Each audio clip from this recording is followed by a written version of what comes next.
জমিয়ত উলামা ইসলাম আকাবিরদের রেখে যাওয়া একটি আমানত। আমরা সবাই আল্লাহর দরবারে শুকরিয়া আদায় করি। আল্লাহ রাব্বুল আলামিন এই আখেরি জামানায় এই আকাবিরদের আমানত হেফাজতের জন্য আমরা ছাত্র হিসাবে, আমরা উস্তাদ দায়িত্বশীল হিসাবে, আমরা জমিয়তের ছায়াতলে আসি, এই জন্য আমরা শুকরিয়া আদায় করি আলহামদুলিল্লাহ। আজকে রাজনীতির মাধ্যমে রাজনীতি করতে গিয়ে দিন ধর্ম হারিয়ে যাচ্ছেন এদেশের মুসলমানরা।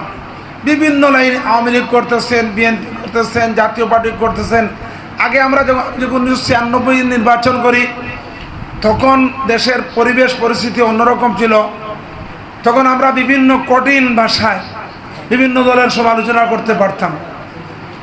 আমি তখন নির্বাচনে আমার মঞ্চে আমি এই বক্তব্য দিতে পারতাম যে এই দেশের 90% মুসলমানের দেশে ইসলামের পক্ষে ভোট চাওয়া এটাই শরম লাগে। সবার দায়িত্ব ইসলামের বাক্সে ভোট দাও। এসব আরও অনেক কঠিন কথা বলা যায়, আমি সময় নষ্ট করতেছি না। 90% মুসলমানের দেশে আমি ইসলামের পক্ষে ভোট চাইব কেন?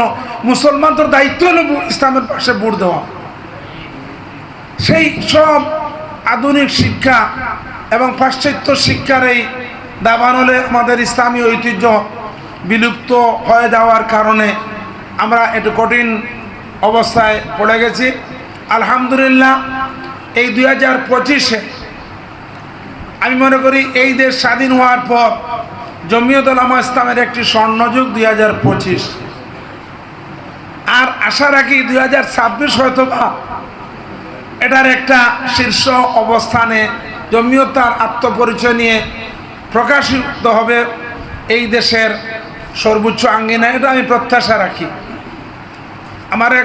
আমাকে পরিচয় করে দিয়ে বলেছিলেন 2001-এ আমি ব্যক্তিগতভাবে অত্যন্ত গুড়াই বলা যায়, আমার সোজা কথা, আমি জমিয়তের খেজুর গাছ প্রতীক ছাড়া নির্বাচন করব না।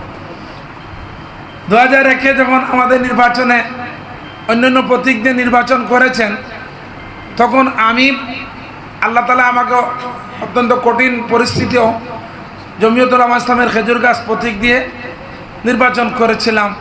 আল্লাহ এটা কবুলও করেছে আমি মনে করি, কারণ জমিয়ত নিবন্ধনের সময় নিবন্ধন যে ক্রাইটেরিয়া যেগুলো ছিল শুধু এই ভোট ছাড়া আর কোনো ক্রাইটেরিয়া ছিল না। তখন এই ভোটের সার্টিফিকেট দিয়ে জমিয়ত নিবন্ধিত হয়েছে। সেজন্য আমি ভোটে ফেল করলেও আমি মনে করি ভোটে ফেল করলে বাস্তবে আমি পরাজিত হইনি। আপনাদেরকে আমি মূল্যবান সময় নষ্ট করব না। আমি একটি কথাই আপনাদেরকে বলে যেতে চাই, একটা জামাতের কর্মী, জামাতের একটি সদস্য, জামাতের একটি সাথী, জামাতের একটি রুকন, একজন দায়িত্বশীল, সে আপনার হাত মিলায়, সুন্নত তরিকা তো মিলাই না, হাত মিলায় বলে নির্দ্বিধায় বলে আমি জামাতের কর্মী, নির্দ্বিধায় বলে আমি জামাতের সাথী, নির্দ্বিধায় বলে আমি জামাতের রুকন, নির্দ্বিধায় বলে আমি এই পদের দায়িত্বশীল। কিন্তু আমরা যারা জমিয়ত করি, জমিয়ত উলামা ইসলামের সাথে যারা সম্পৃক্ত আছি, আমার কথা কেউ মাইন্ড করবেন না। অথবা আমরা ছাত্র জমিয়ত, যুব জমিয়ত যারা করি, অন্য লোকের সাথে পরিচয়ের কালে আমার এই পরিচয়কে আমি নিজে ছোট মনে করি বা এটাকে আমি এটা আমার পরিচয়ের সাহস পাই না। এইটা যদি বাংলাদেশের জমিয়ত উলামা ইসলামের সর্বত্র এটা যে প্র্যাকটিস হয় যে আমার পরিচয় আমি দিতে পারি একজন ছাত্রের সাথে, যে স্তরে যে তফায় আমাদের সম্পর্ক আছে তার সাথে যদি আমার জমিয়তে উলামা ইসলামের, আমার ছাত্র জমিয়তের, আমার যুব জমিয়তের যে আমি পরিচয় দিতে পারি, ইনশাআল্লাহ জমিয়ত ঘরে থাকবে না, এটা সর্বত্র বিকশিত হবে।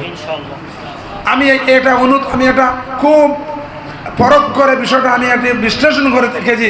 এর কারণেই অনেকে আমার এই জমিয়তের, আমাদের এটা ঐতিহ্যবাহী এমন শিকড়, এমন মজবুত শিকড়ে আমার ধারণা যার মতো মজবুত শিকড় এই দেশের কোনো রাজনৈতিক দলের নেই। জমিয়তের পতাকা নবী সাল্লাল্লাহু আলাইহি সাল্লামের পতাকা, জমিয়তের প্রতীক নবী সাল্লাল্লাহু আলাইহি সাল্লাম প্রিয় গাছ, নবীর পতাকা আমাদের হাতে। সুতরাং ইসলামী দল কে কোনটা করে আমাদের দলের থেকে সেরা দলের দেশ হতেই হবে না। সেই জন্য আমরা একটা নির্দ্বিধায় বুক খুলে আমি জমিয়তের কথা বলবো। সবাইকে ধন্যবাদ, সবাইকে মুবারকবাদ আমাকে এখানে বক্তব্য দেওয়ার সুযোগ দেওয়ার জন্য। আমি আপনাদের সময় নষ্ট করলাম, মাফ করবেন। আল্লাহ সবাইকে জমিয়তের পতাকাতলে থেকে আজীবন আমরণ থেকে জমিয়তের কাজ করে আমার জমিয়তকে সফল এবং সার্থক করে সাথে আমার জীবনকে সার্থক ও সফল করতে পারি, এই বলে আমি আমার বক্তব্য শেষ করলাম। আসসালামু আলাইকুম রহমতুল্লাহ।